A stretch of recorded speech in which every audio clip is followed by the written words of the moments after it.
Hello, thanks for joining me. In this video I'm going to tell the story of Elizabeth Jones, a woman from Newcastle Emlyn in Carmarthenshire who became a trusted servant to the royal family in the Victorian period and who played a part in saving the life of the future King Edward VII when he was Prince of Wales. There was local pride in her achievements during her lifetime, but she seems to have been forgotten. Something I hope to remedy now. The early life of Elizabeth Jones has proved impossible for me to research. She was referred to as coming from Newcastle Emlyn, but was actually born in the neighbouring parish of Llangella around 1833. In the 1860s, Elizabeth Jones was still unmarried and remained that way for the rest of her life. She chose career over marriage, becoming a hospital nurse. Marriage for hospital nurses was not encouraged. They were instead meant to dedicate their lives to the job. At this time, nursing as a trained and skilled profession was just getting going. Florence Nightingale had recently established formal nurse training, and hospitals were becoming more like modern hospitals of today, where patients were admitted for treatment by doctors and medically trained nurses. Nurse training was centred in London, so it was in London that Elizabeth Jones learned her skills.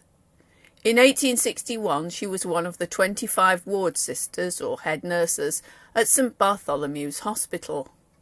These women were from all over Britain, but Elizabeth was the only Welsh woman, and at 30 years of age the second youngest ward sister. She must have shown real aptitude to get her post. In 1867, 6 years later, she left Bart's Hospital to go to her new position. She had been selected to be the nurse to Alexandra of Denmark, Princess of Wales. This prestigious appointment was reported in the Welsh press. Princess Alexandra had married Albert Edward, Prince of Wales, Bertie as he was known to his family, in 1863. The marriage had been the idea of Queen Victoria's husband, Prince Albert, but he never saw it take place.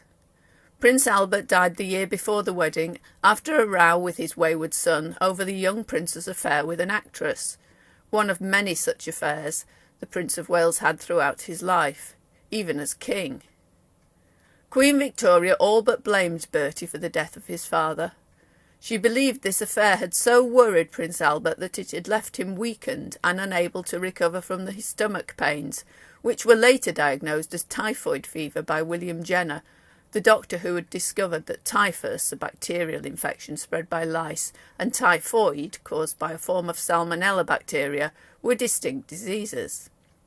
As this was his specialist area, his diagnosis was unchallenged, but Albert had been complaining of stomach pain for years, so it was probably incorrect.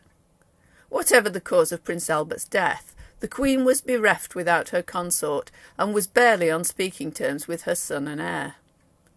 Princess Alexandra not only had to put up with an unfaithful husband and an angry mother-in-law who had become a virtual recluse in her widowhood, but she faced her own health problems. She suffered from deafness, and in 1867, when Elizabeth Jones was selected to nurse her, she had developed rheumatic fever after the birth of her third child and was left weakened and walked with the aids of sticks. She recovered to some extent, but was left with a permanent limp as a result of this condition. Elizabeth Jones was therefore charged with the care of an important sick patient, who was also a rather lonely woman.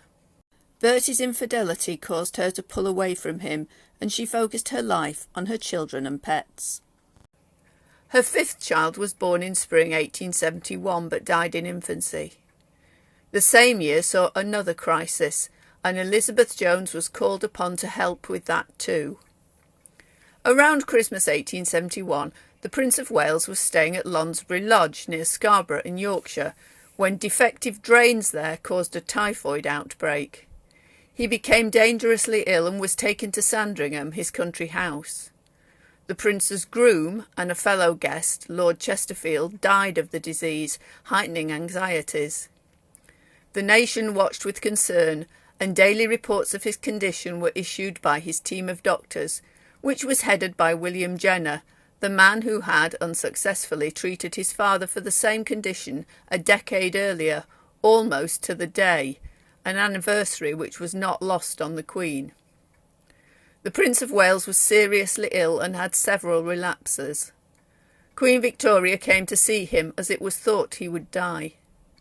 The Times reported that the feverish and often delirious prince was attended by Dr. William Gull on shifts of up to 14 hours. It did not report that he was nursed by Elizabeth Jones. Of course not. She was not a famous physician, but at the same time this trained and experienced Welsh woman nursed him through the crisis. The Prince of Wales recovered in January of 1872, and the nation breathed a sigh of relief. His wife and mother buried their differences with him as best they could after nearly losing him, and in February celebrations took place to mark his recovery. A Thanksgiving service was held in St Paul's Cathedral, and Thanksgiving Day concert was held at the Crystal Palace, with music specially composed for the occasion by Arthur Sullivan, one half of Gilbert and Sullivan. William Gull was created a baronet for his part in the prince's successful treatment, and Elizabeth Jones received a handsome gift from the Queen for the part she played in nursing him. The experience did not have a chastening effect on the prince. He continued to live as he had done before his brush with death. In 1875 he went on a tour of India without his wife, much to her annoyance. It was a boys-only trip with lots of shooting and big game hunting. In Elizabeth Jones' obituary in the Welsh press, it was reported that the Welsh nurse had accompanied the prince on his tour of Egypt after he got over typhoid, but this is wrong. He toured Egypt in 1862, before he had typhoid or had engaged Elizabeth as nurse. Perhaps it refers to his Indian tour. In 1877, Alexandra went to see her brother, the King of Greece, after having been ill again. Perhaps she took Elizabeth with her. In 1881, the Prince of Wales did take his wife with him when he went to Russia after the assassination of Tsar Alexander II. Given that the new Tsarina was Alexandra's sister, it was probably harder to leave his wife at home. Elizabeth Jones and the rest of the Prince and Princess of Wales household were left behind at Marlborough House, the royal couple's home in London. Elizabeth Jones appears on the census there, not as a nurse, but as dresser to the princess. Perhaps as the princess was well at this time, another role was given to her whereby she could stay close to her mistress. Her age is given as 48, and alongside her name is that of Anne Williams, a 44-year-old visitor born, as Elizabeth was, in Llangella. Servants were sometimes allowed visitors to stay with them in the houses of their employers, but who this visitor was I don't know. Probably a relation, perhaps a married sister. Well, this was the last time Anne Williams would have seen Elizabeth, because shortly after the visit she became ill. According to her obituary, this illness lasted a few weeks, and in May of 1881 she died. The obituary says, "Their Royal Highnesses were deeply attached to her, and her death is felt as a loss that will not be easily repaired by them." This is not an overblown statement. Elizabeth Jones had nursed the Prince of Wales through his battle with typhoid. She had nursed Princess Alexandra through her periods of illness with rheumatic fever, and served her through her personal struggles with her errant husband. There was undoubtedly a bond between mistress and servant, borne out by the monument on Elizabeth Jones' grave. She was buried at Brompton Cemetery. The inscription is in leaded letters, which are worn, but it tells of the esteem in which she was held.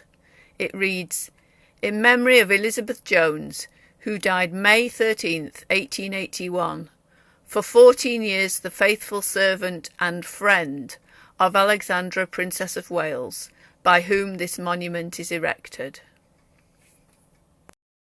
I hope you enjoyed the story of Elizabeth Jones, royal nurse and companion. Please remember to hit the like button and leave a comment if you want. I always enjoy reading them. And as always, thank you for watching.